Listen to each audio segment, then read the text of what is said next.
탑단으로 진행하는데 오늘 방송 들어보시고 이제 그 미세 조정은 이제 여러분들이 이제 리딩을 통해서 이렇게 맞춰가시면 되겠습니다. 아시겠죠?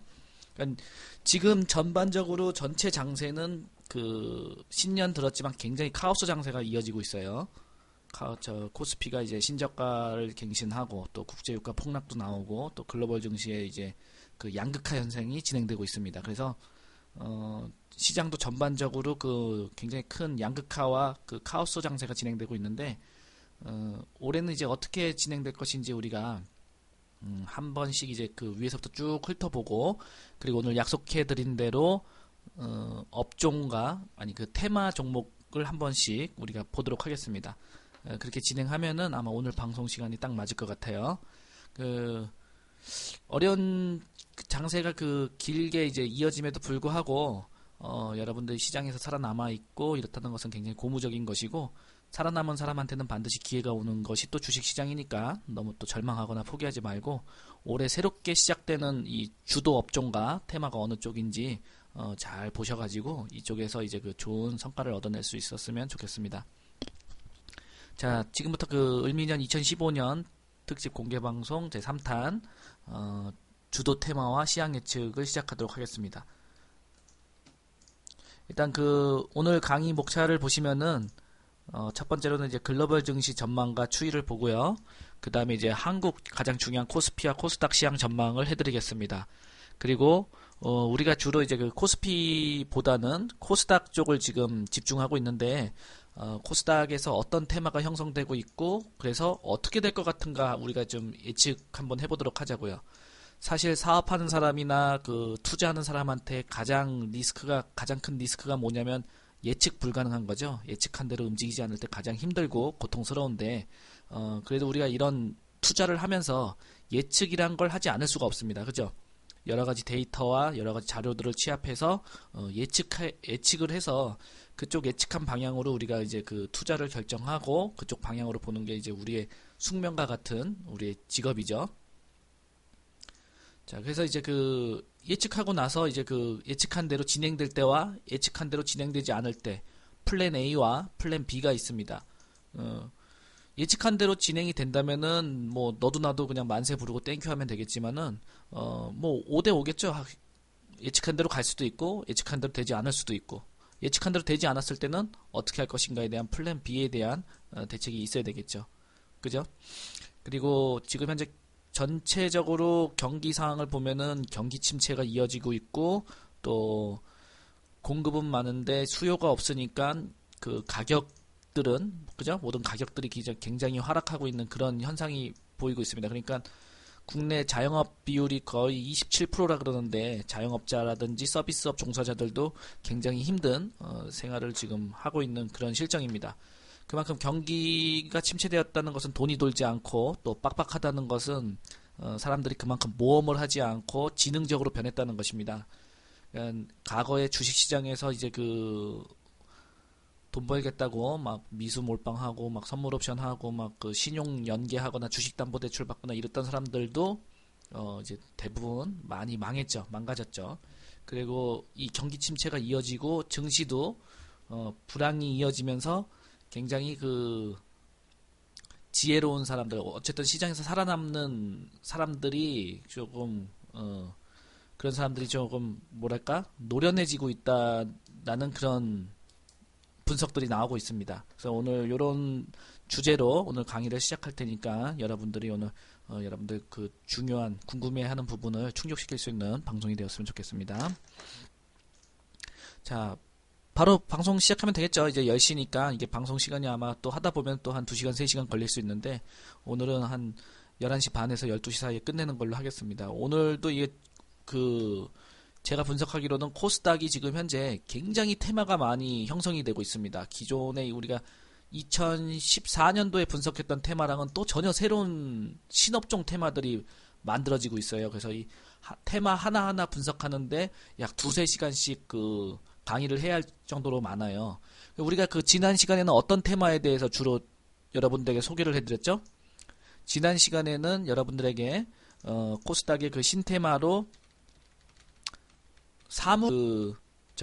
반도체 부품주에 대해서 설명을 했습니다. 그죠?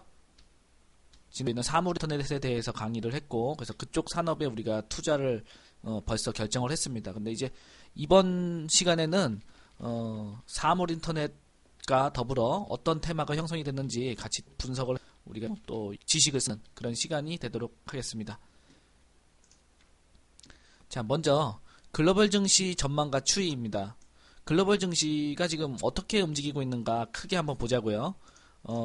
지금 어저께는 그 미국이 그 휴장이라서 하루 쉬었는데, 역시 어쨌든 그 큰 흐름 자체는 상승하고 있습니까? 하락하고 있습니까? 큰 흐름 자체가, 전반적인 흐름 자체가, 어떻게 우상향하고 있나요? 아니면은 행보하고 있나요? 우하향하고 있나요? 예, 상승하고 있죠. 그러니까 세계 경제를 좌지우지하는 미국이, 어쨌든 뭐 국제유가 폭락이라는 여러 가지 문제, 무제한 양적 완화를 종료한다. 뭐 여러 가지 뭐 이슈들이 있었지만 그래도 궁극적으로 그 미국 다우 지수와 나스닥 지수는 꾸준히 우상향을 시도하면서 신고가 행진을 하고 있습니다. 그렇죠? 그리고 근데 그 상승하는 흐름을 보니까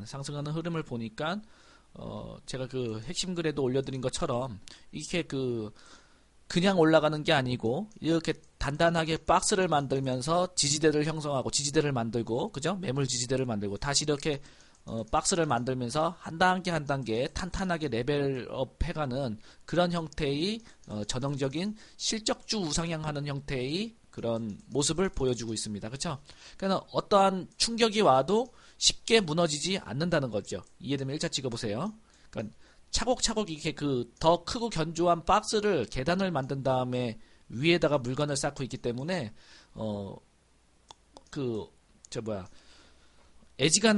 미국에서의 벌어지는 애지간한 충격이 아니고서는 쉽게 무너지지 않고 올라갈 수 있다는 거죠. 그래서 미국 다우와 나스닥은 세계 경제의 어떤 뭐 전쟁이라든지 국제유가 급락이라든지 뭐 러시아 사태라든지 여러 가지 이슈가 있지만은 그래도 2012년도 이후로 지속적으로 우상향을 하고 있습니다. 보이시죠? 확인되시죠? 자, 그 다음에 세계 경제 넘버 2라고 불리우는 중국입니다. 중국은 주봉 차트인데, 자, 이렇게 보면은 굉장히 오랜 기간, 무려 약 7년 가까이 바닥을 행보하다가 7년 동안 오르지 못했으니까 올라갈 때는 어떻게 올라가야 될까요? 7년 동안 이 압력과 질량이 닿았기 때문에 이것을 이제 그 뚜껑을 열어줬을 때는 이것을 주체할 수 없는 본물이 터져갖고 폭등할 수밖에 없는 겁니다. 그죠? 그러니까 폭등을 했으니까 조정이 들어올 때는 조정폭이 클까요? 작을까요? 폭등을 한 상태에서 조정이 들어오면은 조정폭이 클까요? 작을까요? 어쨌든 고도를 굉장히 높여놨기 때문에, 그죠? 고도를 굉장히 높여놨기 때문에 조정도 크게 느껴질 수 있는 거죠. 그래서 중국 증시가 어저께 하루 만에 마이너스 7% 당일 급락을 했습니다. 그죠? 7% 당일 급락을 했는데 그것은 뭐 중국 증시가 뭐 무슨 큰일이 난 것이 아니고 작년에 그 7월부터 거의 막 70% 가까운 지수가 급등을 한 거죠. 70%라는 것은 예를 들어서 우리나라로 따지면은 2000포인트가 몇 포인트 간 거죠? 2000포인트가 3400포인트 간 거예요. 맞죠? 코스피가 그러니까 2000포인트가 3400포인트 간 것처럼 중국도 그러네요. 중국도 2000포인트에서 3400포인트까지 갔네요. 그죠? 그러니까 70% 정도 증시가 급등했다는 거죠. 그러니까 이 70% 정도 증시가 급등했다는 것은 굉장히 큰 그레이트 파동입니다. 대파동이에요. 맞죠? 여러분들이 그 주식 차트를 볼 때 굉장히 크게 급등한 종목은 나중에 어떻게 되던가요? 지나고 보면은. 물론 이렇게 조정받다가 이렇게 가다가 전고 돌파 못해서 무너지는 종목도 있고요. 그죠? 혹은 조정을 크게 받고, 그죠? 크게 받고 사람들이 관심이 다 떨어지고 나면 다시 치고 올려서 이거 올린 것 이상으로 올리는 그런 경우도 봤습니다. 그죠? 근데 이제 제가 분석하기에 이제 중국 같은 경우는 이것이 굉장히 오랜 시간 7년 가까이 행보를 하면서 에너지를 응집해 나온 상태이기 때문에 조정은 약 한 3000포인트 정도 이내에서 마무리될 걸로 예상됩니다. 그러니까 3000포인트에서 마무리되어 갖고 여기서 이렇게 하다가 이렇게 갈 가능성이 높은 거죠. 그죠? 자, 이해되시면 1차 찍어보세요. 이거는 어차피 예측이기 때문에 어떠한 경로로 갈지는 사실 모릅니다. 어떠한 경로로 갈지는 사실 모르는데, 근데 이제 우리가 이제 지금 알 수 있는 사실은, 우리가 지금 엘리어트 파동에서 강력한 상승 몇 파가 나온 거죠? 강력한 상승 1파가 나온 거고요. 그죠? 1파가 나온 거고, 지금 2파인지, 조정 2파인지 아닌지는 모르겠지만, 어쨌든, 마이너스 7% 급락이 전일 나온 걸로 봐서, 중국의 조정 2파가, 진행된다. 이게 이제 옆으로 갈 수도 있는 거고, 이렇게 더 빠질 수도 있는 거고, 어떤 경로로 갈지는 사실 모릅니다. 그죠? 조정 2파가 이렇게 진행됩니다. 근데, 상식적으로 생각해보면, 사실 이렇게 주가가 급등할 때는 사람들이 너무 올라가기 때문에 중간에 올라타지를 못하죠. 여러분들이 시속 100km로 달리는 자동차에 올라탈 수 있습니까? 시속 70km로 달리는 자동차에 올라탈 수 있나요? 부딪히면 다칠까봐 혹은 사고 나면은 이제 내가 다치니까 못 올라타죠. 그죠? 중국은 시속 70km로 달렸단 말이에요. 그죠? 시속 70km로 달리다가 얘가 속도를 시속 30이나 40 정도로 낮춰준다면, 시속 20 정도로 낮춰준다면, 이것이 70대 못 올라탔던 사람들이 올라탈 수 있을까요? 없을까요?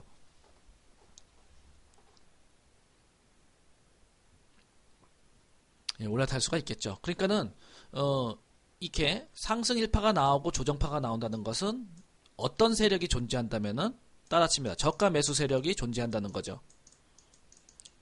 그죠? 저가 매수 세력이 당연히 뒤따르게 돼 있습니다. 왜냐하면 사람의 탐욕은 저거 올라갔을 때 사야 되는데 근데 무서워서 못 들어간단 말이에요. 그래서 조정받으면은 조정받을 때 사야지 하는 저가 매수 세력들이 존재하기 때문에 조정을 기다려 저가 매수 세력들이 진입을 하게 됩니다. 그죠? 그렇게 해서 조정 2파는 될 수 있는 한 짧고 또 덜 빠지는 형태가 강한 거죠. 그 말은 다시 말해 저가 매수 세력의 힘이 강하고 좋다는 것이죠. 자, 여기까지 이해되셨으면 3차 찍어보세요.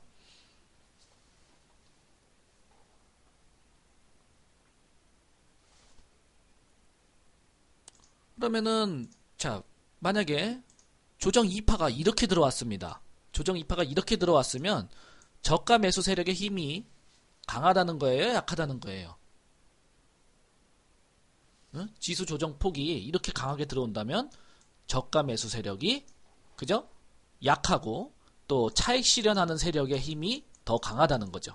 그러니까 이 조정 2파의 조정 강도를 보고서 우리가 저가 매수 세력과 또 이만큼 수익을 낸 차익 실현 세력의 우리가 힘의 균형을 파악할 수 있다라고서 우리가 이제 중국 증시를 보면서 분석을 할 수 있습니다.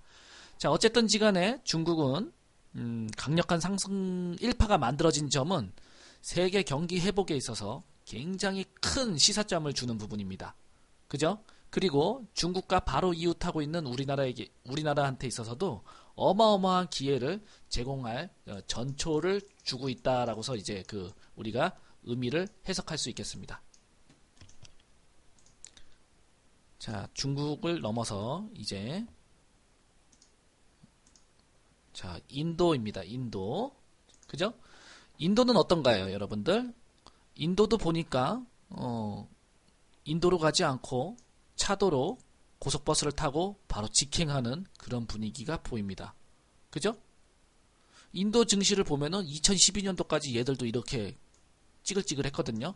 그리고 2013년도도 어떤 박스를 돌파하지 못하다가 어느 순간 이 박스를 돌파하는 새싹이 나면서 얘는 새로운 인생을 살게 되었습니다. 근데 2014년도에 많이 올랐는데 지금 보면은 이 주봉 차트상 주가가 이제 요만큼 조정받았다는 것은 그죠? 조정받았는데 바로 2015년 되면서 이것을 제압하는 양봉이 나왔다는 거예요. 그러니까 인도를 볼 때 저가 매수 세력의 힘이 세다는 거예요, 약하다는 거예요, 여러분들. 조금 전에 중국 증시를 보면서 설명을 했는데 저가 매수 세력의 힘이 어떻다는 거죠? 세다. 즉 인도의 경기 회복과 경제 성장을 기대하는 그죠? 인도의 증시 상승에 베팅하는 사람들의 힘이 훨씬 더 세다라는 것을 우리가 인지할 수 있겠죠. 자, 여기까지 이해되셨으면 7자 한번 눌러봐 주세요. 그럼 지금 보면은 미국이 지금 이렇게 가고 있고요. 그죠? 중국은 이렇게 가고 있고요. 인도는 인도로 가지 않고 이렇게 차도로 고속도로로 이렇게 가고 있습니다. 지금 세계 경기 흐름을 볼 때 인구 대국, 경제 대국들이 전부 다 신고가 또 이런 형태로 가고 있네요. 그럼 제가 지난번 여러분들 공개 2015년도 공개 특강에서 그러면 세계 경제에 문제가 된 세계 경기 회복에 문제가 된 유럽은 어떻게 될 거라 그랬습니까? 유럽에서도 심장인 독일이 어떻게 될 거라 그랬습니까? 유럽이 어떻게 될 것 같다고 제가 예측해 드렸죠, 여러분들? 그리스 문제가 어쩌고 저쩌고 뭐 이씨가 복잡하고 뭐 이렇다 그랬지만은 결국은 독일도 자 2015년 들어서 이렇게 새로운 새싹이 났습니다. 그죠? 자, 여기까지 보이시면 오차 찍어보세요. 그러니까 세계 경제의 큰 흐름을 보면 미국, 중국, 인도, 세계 경제 대국, 인구 대국이 전부 다 신고가예요. 맞죠? 일본도 마찬가지고. 그러니까 작년 한 해에 엄청난 일들이 벌어지고 많은 사건과 사고가 있었고 그것도 그 4분기에 국제유가가 폭락하면서 모든 상품 가격이 폭락을 했습니다. 그러면서 국채 가격이 급등을 해버렸죠. 그런데 그런 현상을 뒤로 하고서는 오히려 우리가 갖고 있는 종목 시세에만 보고 있으면서 알지 못했던 이런 큰 흐름들은 오히려 대세의 새로운 시작점을 알리는 2015년도 돼서 인도와 유럽 등 대세의 새로운 전초전을 알리는 그런 시그널들을 보이고 있다는 것입니다.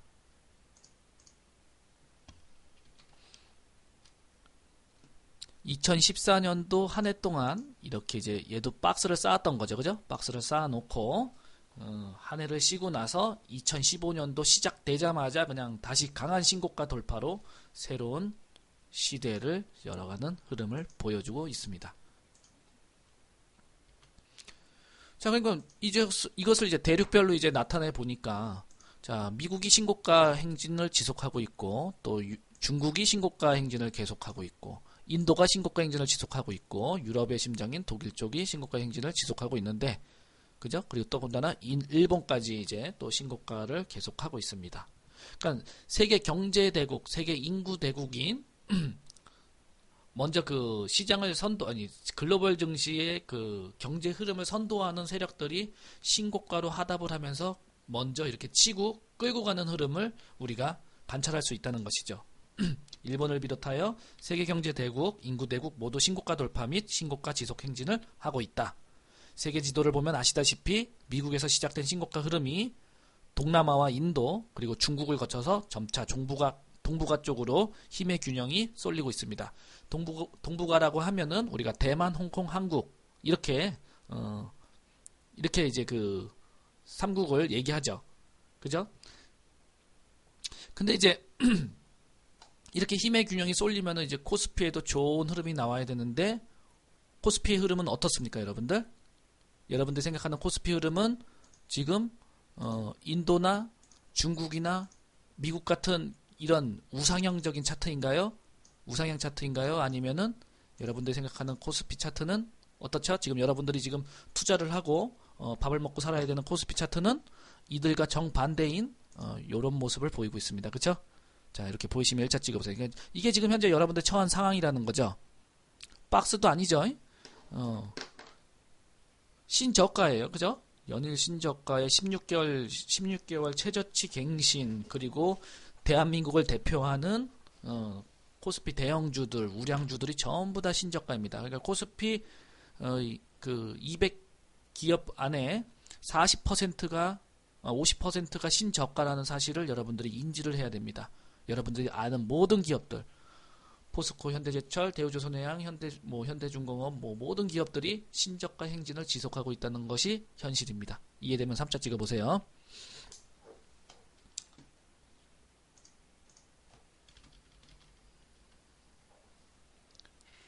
자, 그러니까 글로벌 분위기랑은 너무 다르죠, 그죠?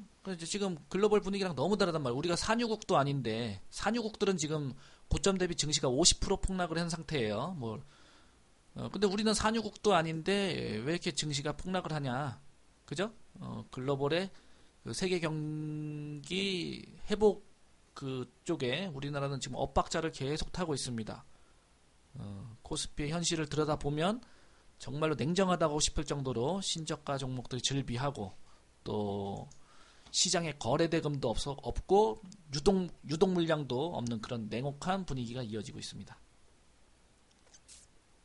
근데 제가 뭐라 그랬죠? 제가 여러분들에게 어떻게 말씀을 해드렸나요? 코스피는 대세 하락으로 접어들 거다. 아니다. 코스피는 이러한 패턴이다. 항상 연초 1월달에는 신저가를 갱신하고 6월달까지 가면서 신고가를 찍는다. 항상 시세라는 것은 바닥을 찍고 나야 천장으로 간다라고서 저는 말씀을 드렸습니다. 그죠? 코스피는 지난주 금요일날 보시다시피 장중에 그죠? 장대 음봉을 만들면서 다시 신저가를 갱신하려는 신저가를 깨는 그런 장중 참여자들을 아연질색하게 만드는 그런 공포 분위기를 조성했는데 자 위치상 어떻습니까? 위치상 보시면은 다시 엘리어트 파동상 하락 1파 그죠? 하락 1파에 또 하락 2파 그리고 하락 3파가 마무리된 자리입니다. 이해되면 오차 찍어보세요.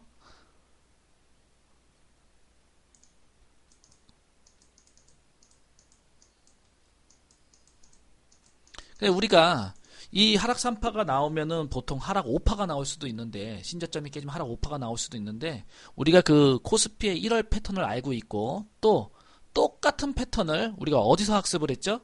똑같은 패턴을 바로 한 달 전에 코스닥에서 학습을 했습니다. 그죠? 코스닥을 보니까 똑같이 코스피랑 너무나 똑같이 하락 몇 파가 나온 후에 반등을 했죠? 하락 1파, 하락 2파, 하락 3파가 나온 다음에 바닥을 찍고 나서 어디까지 갔나요? 바닥을 찍고 나서 천정까지 바로 직행해 버렸습니다. 이해되면 O자 찍어 보세요.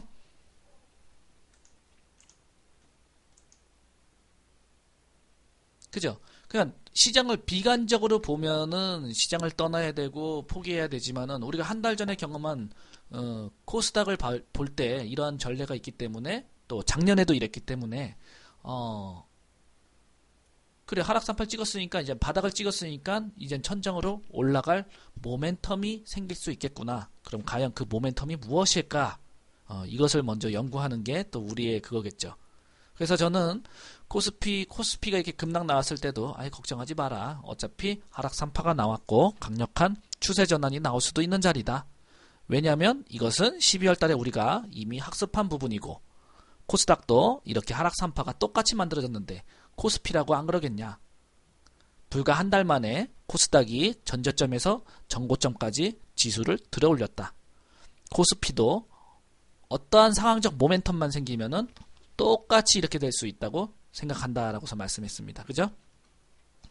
자, 코스피의 이제 그런 월봉 차트를 보면은 자, 월봉 차트를 보시면은 어떻습니까? 지금 코스피는 월봉으로 보면은 2011년도 미국의 재정절벽 이후로 1년, 2년, 3년째 지금 현재 그 박스권에 갇혀져 있고 어쨌든 이 구간에서 표현은 에너지가 응집되고 있다 그러지만 어쨌든 요 한계를 벗어나지 못하고 있습니다. 맞죠? 밑으로도 더 이상 빠지지 않고 위로도 튀어오르지 못하는 굉장히 이런 험난한 3년의 시간을 보내고 있습니다. 코스피가 속된 말로 군대 같다라고서 표현을 하거든요. 이제는 그 일반 젊은이들을 군대를 못 보내니까 경제를 군대 보냈다라고서 이제 표현을 합니다. 자, 그러면은 코스피가 모든 종목이 신저가 치고 이러면은 이렇게 급락이 나오거나 투매가 나오거나 이렇게 무너져야 되는데, 그죠? 지금 이게 안 무너지는 이유가 뭘까요, 여러분들? 코스피가 안 무너지는 이유가 뭘까요? 왜 안 무너질까요? 경기는 바닥을 치고 안 좋다 그러고 여러 가지 상황이 안 좋은데 왜 물론 위로도 못 뚫고 있어요, 그죠? 위로도 못 뚫고 있는데 아직까지 왜 밑으로도 무너지지 않을까요? 그거에 대해서 생각해 보신 분 있나요? 그렇죠. 저가 매수 세력이 존재한다는 거예요. 그 저가 매수 세력이 누구죠? 그 저가 매수 세력이 누구예요? 그죠? 여러분들이 내는 국민연금도 있고요. 또 노후연금, 그죠? 퇴직연금 뭐 이런 거 있고 변액 유니버셜 보험 있고, 그죠? 요런 것들이 이제 매월 주식을 의무적으로 사야 하는 요런 규모 큰 우리나라의 그런 저가 매수 세력이 어마어마하게 큽니다. 우리나라 그러니까 주식을 매수해야 되는 그 경제 규모를 보면 세계 한 7위권 정도의 주식 매수 규모를 갖춘 세력이 우리나라에 존재하는 거예요. 아시겠습니까? 이해되면 일자 찍어보세요. 수많은 공포를 조장하고 뭐 여러 가지 악재를 만드는 사람들 중에 이들도 있다라고 생각하면 됩니다. 아시겠죠? 이들의 특징은 주가를 올려서 사는 세력들이 아니고 주가가 빠지면 방어적인 전략으로 매수하는 저가 매수 세력이기 때문에 이들은 주가가 올라가기보다 빠지기를 기다려서 주식을 매집하고 물량을 모아가는 그런 장기 투자적인 형태를 이 사람들의 그 투자 성향이라고 보시면 되겠습니다. 그렇죠. 주한주님 방어전투. 자, 어쨌든 코스피가 그러면은 위로 못 가는 이유는 무엇일까요? 그렇다면은 거꾸로 코스피가 위로 못 가는 이유는 무엇일까요? 주식 투자하는 거 위로는 못할 망정 질문만 계속 던지고 있죠. 그죠? 자, 맞아. 첫 번째 주도주가 없다. 그죠? 주도주가 없어요. 주도주가 없고 또 두 번째는 뭐예요? 기간에 뭐 쇼커버링이라든지 공매도라든지 이런 그런 박스권만 닿으면 무조건 던져버리는 그런 것들도 있고 또 어느 정도 박스권만 도달하고 갈 것 같으면은 또 신용이 가다해지고 그래서 이 신용 때문에 공매도 그죠? 공매도 현상이 강하고 또 세 번째는 뭐죠? 그래 파생 시장이 아직까지 세계에서 가장 큰 규모입니다. 외국 같은 경우에는 선물 거래가 하루에 뭐 500계약, 1000계약밖에 안 되는데 우리는 막 몇만 계약씩 돼요. 말도 안 되는 숫자거든요. 파생 시장이 우리나라 시장을 너무 많이 흔드는 그런 형태를 보이고 있고 가장 중요한 것은 뭘까요? 가장 중요한 것은 그렇죠. 뉴욕98님 메이저들이 올리려고 결심을 안 한 거예요. 그죠? 주식을 올리고 한 나라의 이것을 올리는 것은 일반 개인이나 기관이 책임하는 것이 아니고 메이저들의 선택입니다. 세계 경제를 주관하는 메이저들이 이번엔 중국 올려 아니야 이번엔 인도 올려 그래 이번에 동북아 한번 올리자 이런 식으로 결정이 되어져야지 이것이 올라가는 거겠죠. 이해되면 오차 찍어보세요. 우리나라가 무슨 40개월 연속 경상수지 흑자에 무역수지 흑자에 뭐 사상 최대치 흑자를 달성한다고 해도 이 메이저들이 한국 올려 이렇게 결정을 안 냈기 때문에 한국 증시가 올라갈 수 없는 겁니다. 맞죠? 우리가 개별 종목도 그 종목을 매집한 매집 세력이 자 매집 끝 이제 올리자 그래야지 올릴 수 있듯이 한 나라의 주식 시장도 주가도 그렇게 이제 보시면 되는 겁니다. 어쨌든 우리가 이제 그 상황적으로 보면은 증시가 이렇게 좋아지면은 경기가 어떻게 되겠습니까? 주가가 이렇게 오르면은 경기가 어떻죠? 경기가 가열되죠. 가열이라고 쳐보세요. 가열. 경기가 가열돼. 좋으니까 너도 나도 다 뛰어들고 점점 올라가면서 온도를 점점 높입니다. 그리고 어떠한 포화점에 닿으면 뻥 하고 터져버리는 거죠. 그죠? 그 터지고 나면은 경기가 다시 어떻게 돼요? 경기가 다시 냉각이 돼버립니다. 맞죠? 냉각이 돼버려. 그러니까 경기라는 것은 가열됐다 냉각됐다 가열됐다 냉각됐다 이것을 반복합니다. 즉 겨울이 됐다 여름이 왔다 겨울이 됐다 여름이 왔다 이 사계절이 있다는 것이죠. 이해되면 일자 찍어보세요. 그는 국내 경기를 컨트롤하는 정책은 경기가 가열됐으니까 냉각 정책을 펼치는 거고 또 너무 냉각되고 위축되니까 방어 정책 그죠? 또 피를 돌게 심장 마사지 해갖고 다시 경기를 살려놓고 또 이제 죽어가니까 이제는 어떻게 해야 되겠습니까 여러분들? 자 우리나라 경기가 지금 심장이 거의 멎어갑니다. 여러분들 죽겠죠? 아주 빡빡하죠 살림살이가 그쵸? 그럼 이제 어떻게 해야 되겠어요 정부가?